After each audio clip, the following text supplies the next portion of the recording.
Hey ladies and gentlemen, Steven here from the channel Red Lessons. Thank you so much for tuning in. And today I'm joined by my friend Rick from the channel Sensory Overload. How's it going? Pretty good, pretty good. I'm going to leave his information down below, so definitely make sure to subscribe to him. And today we're going to be taking a closer look, or kind of a first impression, on a fragrance by Labo, and this one is called Mousse de Chene 30, so stay tuned.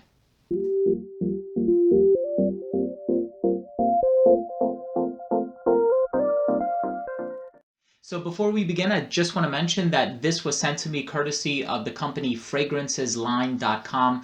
They're an awesome company to deal with. They have really nice presentations.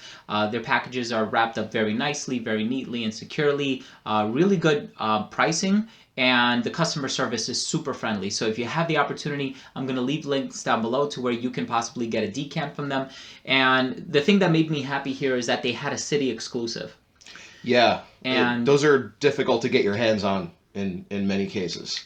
For sure. And in my experience, a lot of the decant companies that I've used in the past, and there are a lot of fantastic ones out there, but they'll have just the basics, like Rose 31, Patchouli 24, Bergamot 22. So I know we sprayed it here, but I'm going to spray it one more time just to get the fresh opening. So like I said, wow, here you go. This company Labo has city exclusive fragrances, and what that means is that the only way that you can purchase them is if you go to that particular location. So they had one in Texas, they have one in London, they have this one which is located in Amsterdam, and it costs $300 for a 50 milliliter bottle.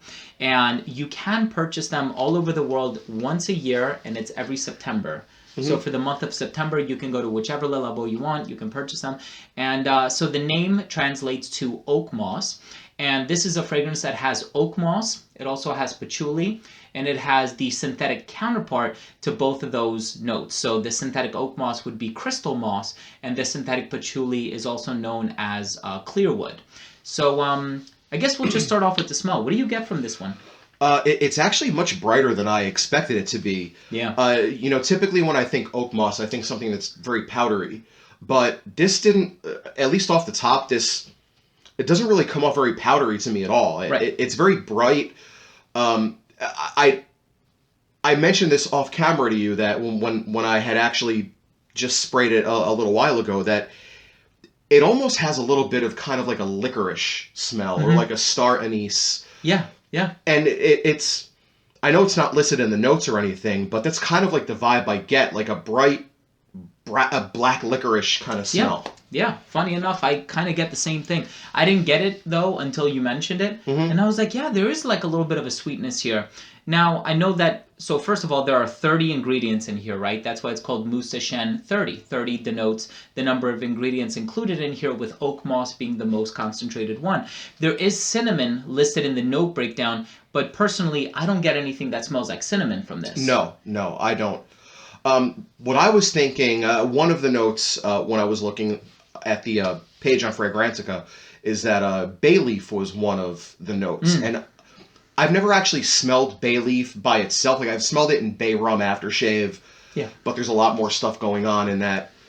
I don't know if it's like that herbal note from the bay leaf in here, but there's just something in here that just kind of gives off that black licorice vibe. And for sure, I like the scent. I'm not the biggest fan of like black licorice candy, but the scent I think is actually really pleasant. I really enjoy it. Yeah, for sure. It's a very pleasant scent. As a matter of fact, it's a very easy to wear oak moss and patchouli scent. So for me, I've never been a huge fan of oak moss. I think it does have a classy nature about it. Of course, I grew up smelling, people who wore like polo green, for instance, by Ralph Lauren. Yeah. And I can definitely appreciate it and what it does and or the aura that it conveys. But it's never been one of my favorite notes. So, would I, dish out $300 to purchase this one? I don't think so, just from a personal standpoint. But what I will say is that it's not overly green to the sense that it smells dated. No, definitely not. Definitely. So I don't find it dated at all. I don't even really find it that green, to be honest. Right. It's real. I was totally, when I first sprayed this, and I was totally thrown off, but I totally expected something different. Yeah. When I think oak moss, I thought that was going to be completely different. Yeah, me too. I really enjoy it. Yeah. Like you said, I don't know if I'd shell out $300 for a bottle for this. Yeah. But it's a very pleasant scent. So I love Le Labo, and I have many of their city exclusives, including Aldehyde 44, which was temporarily discontinued because they were closing their boutique in Texas.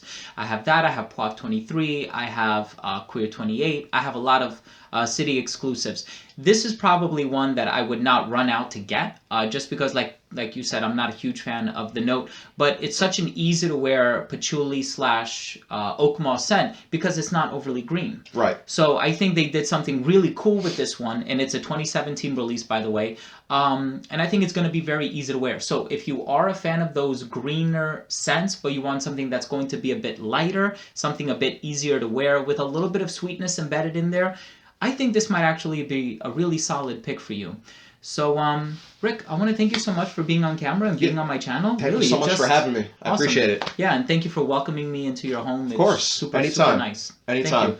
And once again, of course, I want to thank the company that provided me with the sample. They're called fragrancesline.com. I'm going to leave their information down below. They do have city exclusives from the company Le Labo. They're typically very hard to get. So I'm very stoked that they had that, and I had the opportunity to talk about this one. And I do plan on making some other first impressions because, fragrances can be very, expensive. And I don't always have the money to throw out, especially now with a wife and a kid, and you know all about that. I know all about how that goes, trust me. So thanks again, and guys, I'm going to leave the links down below to where you can possibly get a decan. Just check their selection. They have a lot of really upscale luxury niche scents, and this is no exception. So thank you guys for tuning in. Remember to subscribe for future videos. Once again, Rick's information is going to be down below, so make sure to subscribe to him. And thank you guys for tuning in. We'll see you in the next episode. Love you guys, and take care. Take care.